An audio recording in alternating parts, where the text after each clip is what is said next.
So up next, we have a great panel around the mobile gaming ecosystem in China, specifically around user-generated content and community. So I'll invite the panel and panelists down, get set up on the stage. Do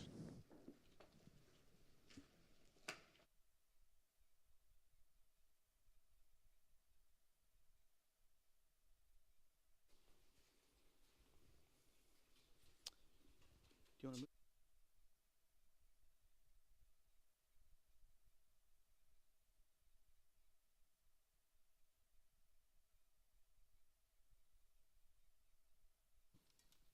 Huh?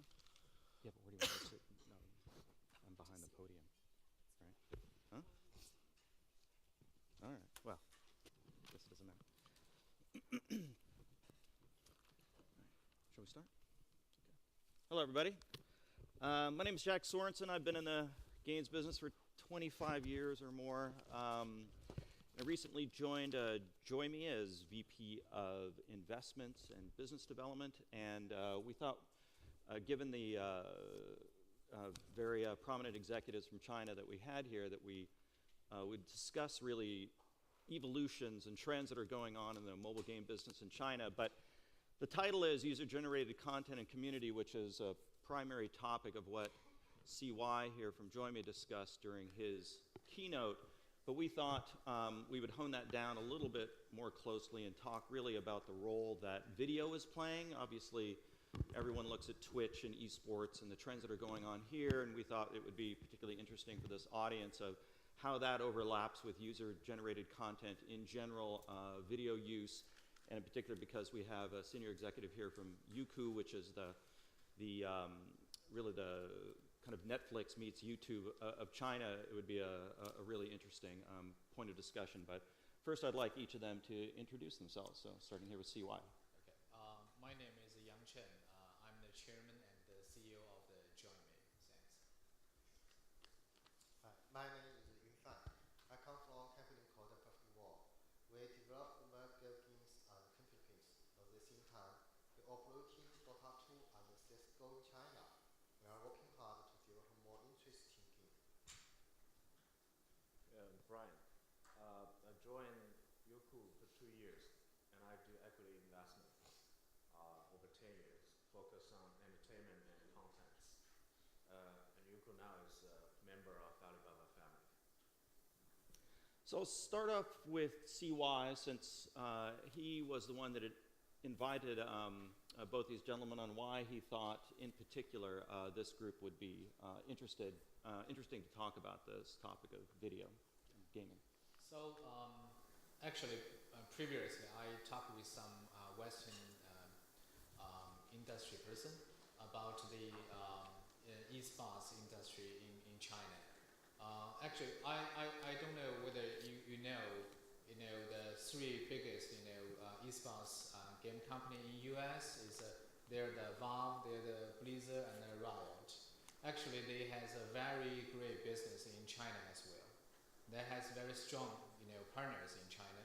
So Valve is cooperate with the Perfect World, and the Blizzard they has very close relationship with NetEase, and also Riot has be kind of acquired by Tencent, right? And the LOL is very big in China as well. So beyond this, actually the video of the esports also increased very significantly.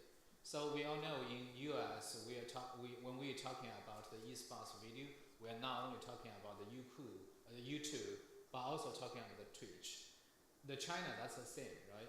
So Yunfan is the president of the Perfect World. He is very familiar with the Dota 2, the business in China, and they're going to launch the CSGO in China in the coming year. And Brian is VP of the Youku. Actually, they not only own the business as such as Netflix and YouTube, and also Youku invests some companies is focused on the live streaming. So video and the esports is the topic we want to talk today. Yeah, so Yunfan, because you're right in the middle of it in China, by having a partnership with Valve and in particular around Dota 2, can you give some examples of how things are the same but also different between North America and China?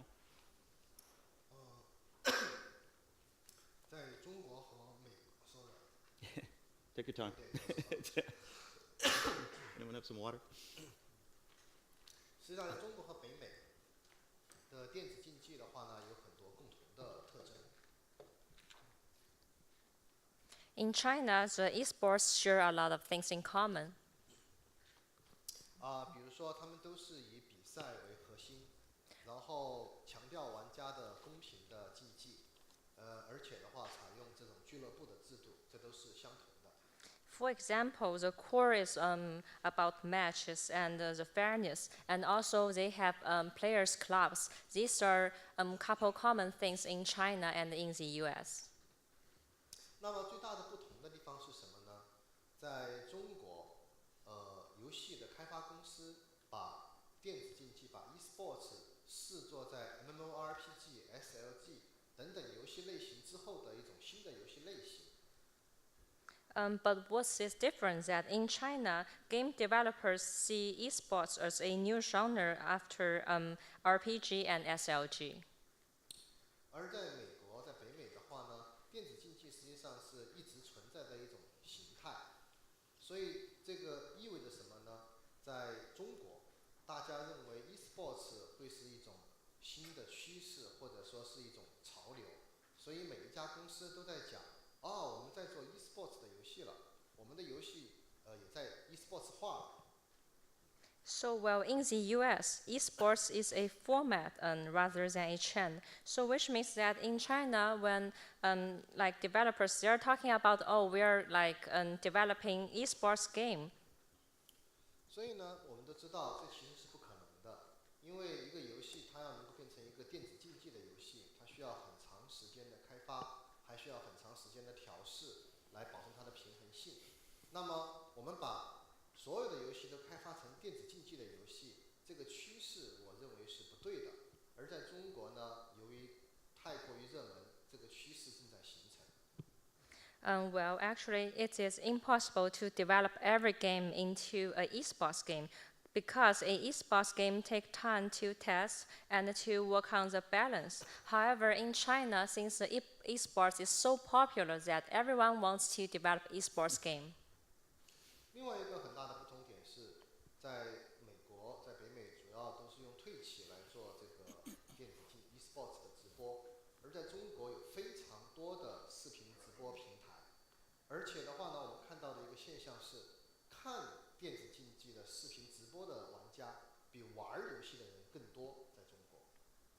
And another differentiator is that in the US, most of the players, they use Twitch for broadcast. However, there are many broadcast platforms in China.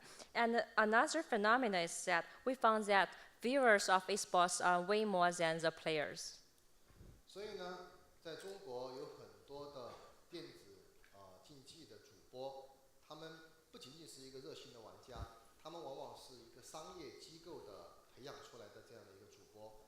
他们在比如说举个例，在中国一个主播仅仅依靠直播的时候卖零食，就卖一些小吃，一年可以收入达到1亿人民币。 So in China, broadcasters who are hosting the broadcast actually is commercialized, and they normally hired by some professional companies. And one interesting thing is that when they're broadcasting, they have their side jobs, which is to sell snack, and they made 100 million Chinese yuan every year. 所以呢，在中美之间最大的一个区别是，美国的电子竞技是一个成熟的、逐渐成长的一个产业，而在中国呢，它非常的热，非常的 hot， 大量的资本的进入，以及中国有巨大的玩家的基数，所以感觉到中国整个游戏的行业都在电竞化。 Yeah, so the major difference is that in China, the esports is really hot and draw a lot of attention from the capital side. So more and more games in China are esportified. So, Brian, how are you seeing this whole trend come into your business of user-generated gaming content and gaming broadcasting? Yeah. I think China gaming industry entering into a new era, and we see this from a very unique angle, and I guess that's why bring us three companies together. found the problem for China media industry is like one title and single channeling or single country publishing. That's bring huge problems for the commercial side for content or gaming business. But how to solve that problem? We are now developing a new model with Alibaba Family Group that is C2C, from content to commerce. Yunfan mentioned just now about problems about harsh competition and those players enter into like many games which is not qualified as esports game. And we detail those problems as from content, custom, and commerce. From content, we think the number of titles which can bring tremendous experience to players, to viewers, is small. But we see it's coming, more and more coming up, but it's still small. Number two, for the customers, we think the loyalty in China market is very low because you have too much choices. And for those industry players, the companies, we need a differentiated strategy or angles to the market. And to commerce, I give you some stories. For Minecraft, which is not formally introduced into China market, but we have like a YouTuber on our site. He makes videos about playing Minecraft, and he accumulates like 1 billion views in the last 2 years. Besides that, we found in China you cannot monetize not only from advertising but also from e-commerce. For those, if I said it's like a 100 million annual sales, but we found that could be more. It's like over 80 million US dollars per annual sales. And the most funny thing is, they not only sell those derivatives from game. It's like a t-shirt, it's like your PC, but the best seller for the whole category is snacks. Snacks, it's one vlogger can sell like over 100,000 parcels every night, because those players, those viewers, his fans can enjoy the same feeling with the same snacks. So we just change our strategy. We don't sell too much derivative. We put those best ads post with those snacks, with those like accompanying experience product.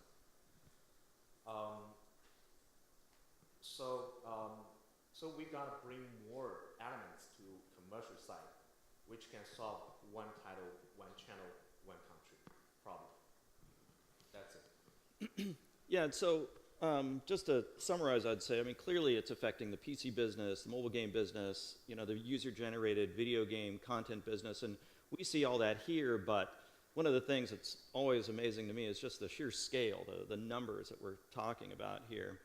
And so, I mean, back to CY, I mean, the entire business at Join Me was really created around forming gaming communities, and so how do you see video affecting the way the gamers are interacting with their communities? So actually, the 5 years ago when we founded the Join Me, actually we come from the Join Me wiki. We all know wiki, right? It's a user to contribute their guides, mostly focus on the text and the graphic. And the research, we hear the feedback from users, and the research show that the video screen capture video is more and more popular. A lot of live streaming, when they, to broadcast their, what they are playing in the game, actually mostly is a screen capture, right? And as long as the PC game, the mobile game, the trends also increase. So last year we decided to expand our business is not only the Join.me wiki but also a new technologies we call it Live One, which is that's a technology of the SDK which can be embedded in the each game's apps. So user has very switch the environment to create the screen capture video and easy to upload to the Youku, right? So that's kind of the trends in China. Is a not only we can find one live streaming platform such as Douyu, which is currently we think that's the most popular live streaming site in China. There, the daily active user, the PC user is around 5 million. That's a 5 million user as their traffic per day. Right? That's a huge. Others mostly is and their skill increase very significantly.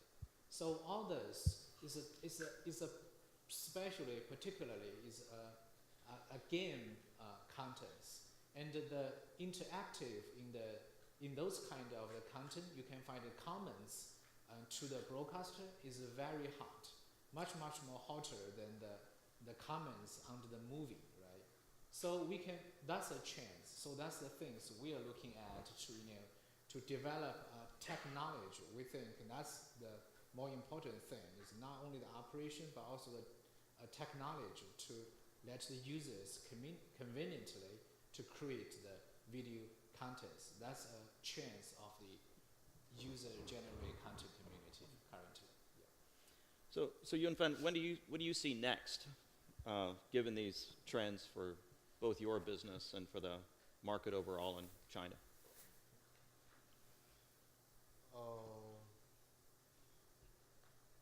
在电竞的这过去的1-2年里，实际上来说，对于中国的一个很大的影响是，中国的游戏开发者开始把电竞的概念装入到自己的游戏的内容里面。这个往往体现为是大家注意到，在亚洲的游戏更多的 PVP， 而更少的 PVE。当然，我并不认为这是一件特别健康的事情。Well, in the most 1 to 2 years in China's esports era, more and more developers has included esports element in their game, and there are more PvP and less than PvE, which I don't think is a healthy trend. 然后另外呢，就是在中国的刚才几位都谈到了关于这个 broadcasting， 关于这个直播。现在在中国做游戏的营销，在做市场的时候，直播变成一个非常重要，甚至于必不可少的一个手段。就不管是一个游戏在测试，还是上线，甚至于玩家的互动，都在使用直播这样一种手段。而正是因为电竞把直播这个整个的一个市场的生态造成了，所以说直播变成了一个特别重要的游戏的这样一个营销手段。Besides this, now live broadcasting has become more and more important for games in its marketing, in its testing period, and even for the future user interactive. Because of the trend, because of the trend of the esports, live broadcasting has become more and more dominant. 然后另外一个呢，就是在中国，它实际上 esports 跟这种叫 traditional sports 的东西没有本质的区别。体育的总局就政府也在介入了这一块。比如说，在中国今年开始会有电竞的嘉年华，会有这种全国性的电竞的这种综合类的比赛。所以呢，这实际上代表，因为中国大家都知道，相对来说是一个比较敏感的一个社会，政府的承认，实际上对于企业来说是一种我们可以进入了，因为政府已经认同了。Yeah, and in China, the government has recognized esports, and they're hosting like esports carnival or and national-wide matches, which is, as you know, in China, it's a very sensitive topic. When government send out a signal, it also tells the companies they can enter into this new field.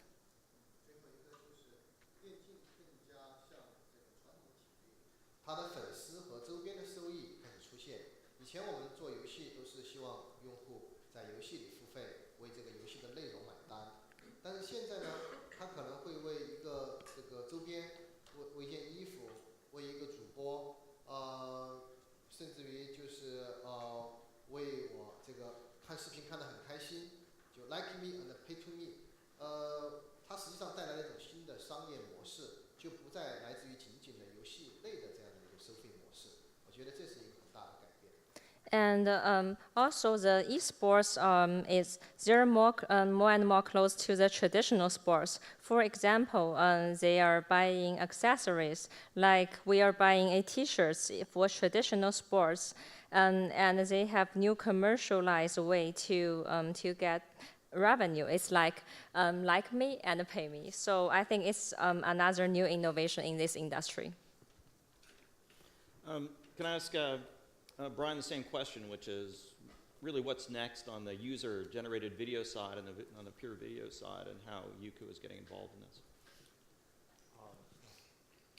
We see it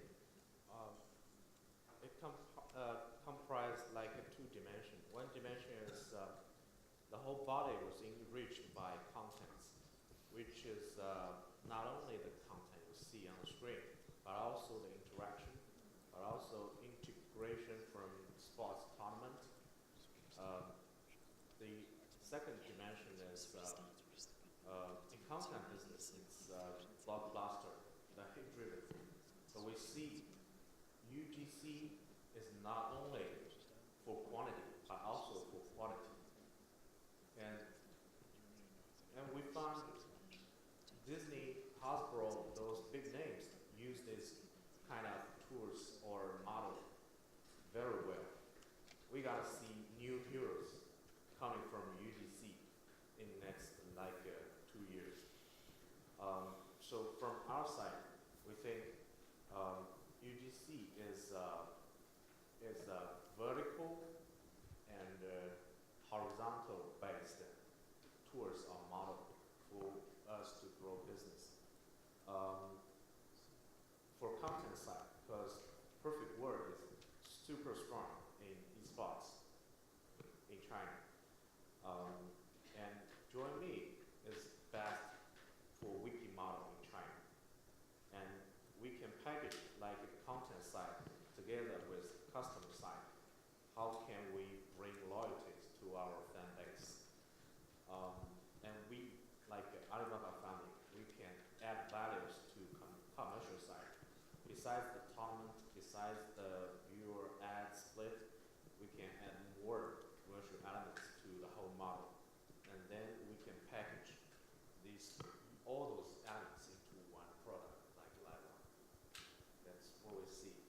We see the potential and how to package it, bring new experience to fan base, to viewers, to players. That's what we do. Thanks. Can I ask how much time we have, or is I'm sorry. 10 minutes? Okay, yeah. So, because I really wanted to kind of maybe try and bring it back home a little bit and find out. So, starting with CY, what do you think game developers and publishers in the U.S. and the West can do to try and take advantage of this? I know from experience that most Western publishers have just viewed China as just too difficult, too much problems, don't understand it, but what do you recommend they do? Yeah, actually that's a very interesting panel we have today. I worked in EA before, and maybe somebody here know what EA has done and doing in China currently. I want to give you an example, between EA and maybe Valve in China. In the year 2005, we launched our China business, right? EA's China business. We want to operate the game by ourselves. We really hire some local teams, right? But EA is a foreign company, so a lot of regulation for because in China the distribution, the publishing for the game is treated as a publisher from the government perspective. So the company should be locally, purely locally. But EA, that's definitely a foreign company, right? So a lot of regulation actually is a limit to EA's business. So after around 4 years, we built a huge team to do the local developing and want to import some, games through China. But I want to say, a huge expanding, but, very low performance. But then let's talk about the example about the Valve. They has a very strong partnership with Perfect War. So Dota 2 is a very big success in China, and currently the CS:GO going to be launched in China as well. And currently, you can find a lot of contents in China already to pre-warm the CS:GO in China. We can assume that's going to be another huge success for sure. So to me, the biggest lesson is the local partner, very strong and experienced local partner, is really, really important for a Western company. So currently what we're interested in is we cooperate with Youku, with Perfect War. We have such as Jack Sorensen has around over 20 years experience as a local Western industry person, and us is around 10 to 20 years industry experience in China. So we want to supply the help to the culture, to the technical support, to the financial investment, and also the robust of the market. So those kind of the help we think is very valuable for the Western developers to enjoy the biggest and the fastest growing game industry of China. Yeah, that's what we want to recommend there. Yeah. So Yunfeng, can I ask you to also provide some advice too? Okay. As the CY said, if you want to go to China, you must select a local partner. Because, for example, if you in China select Twitch, so you can't do it because which is not work in China. Yeah. But if you select Youku, you will be success. Yeah.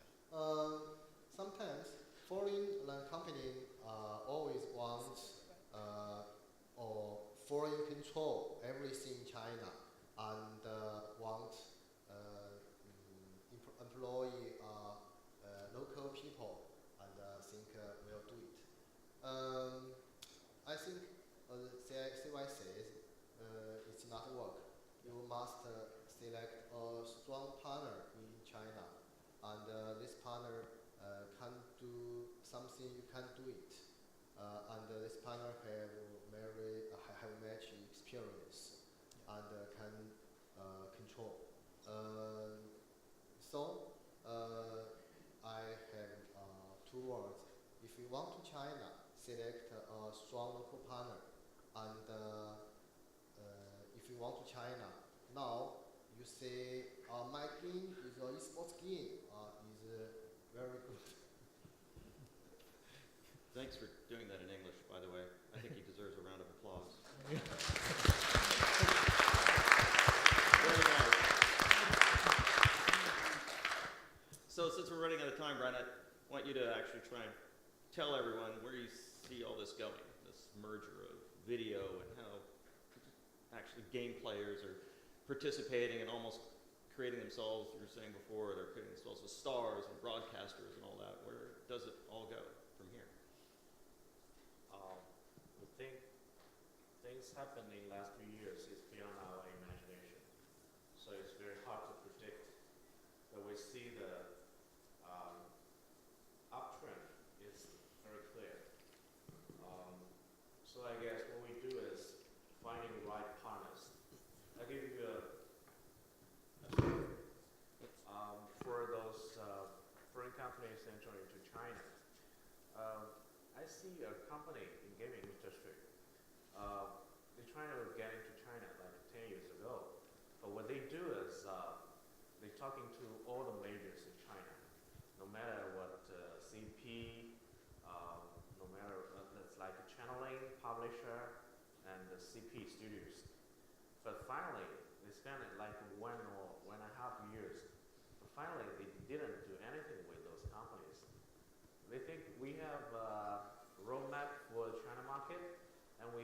full list of talents. We got to do this by ourselves. But finally, it turns out we didn't see anything happen in China by that company. So even though for our domestic company, we find right partners.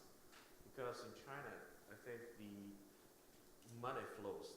So many startups, how to consolidate the talent base is, I think, the best way or the only way to leverage the future.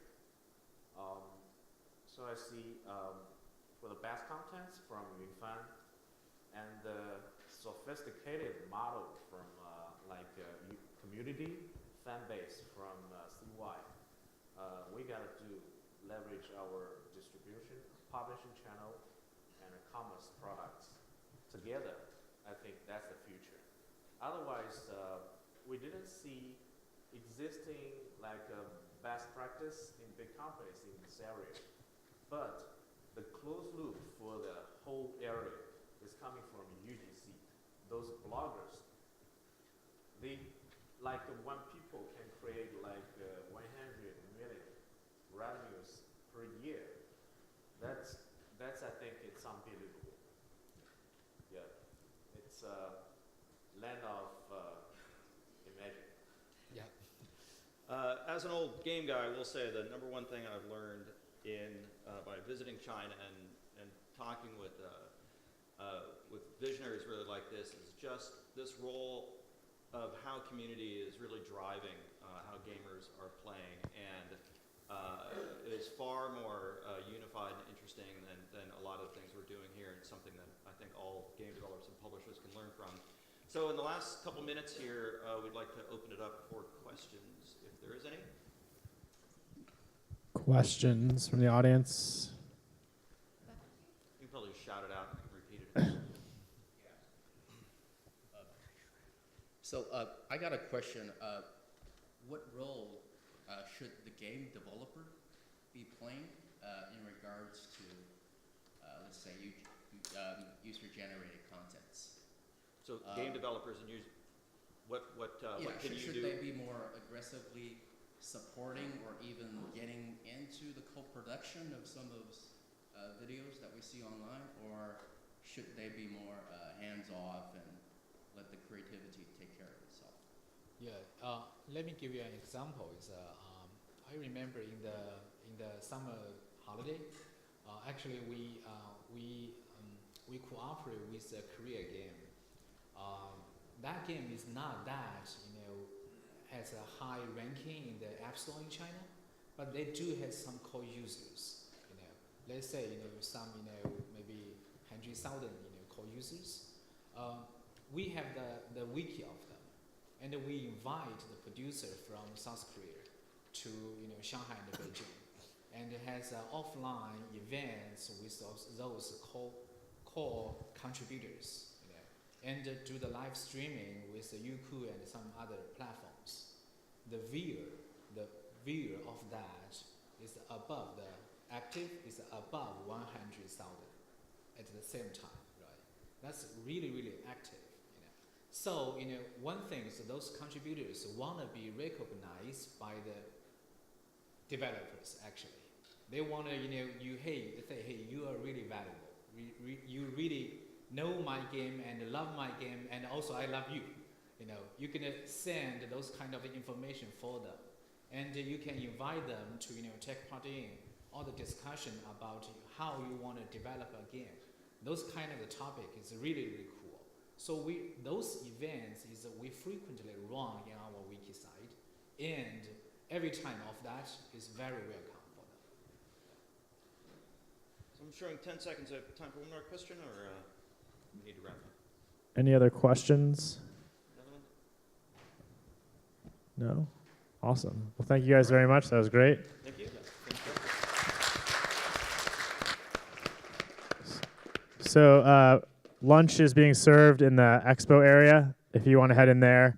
And then we'll start back up again at 2:30.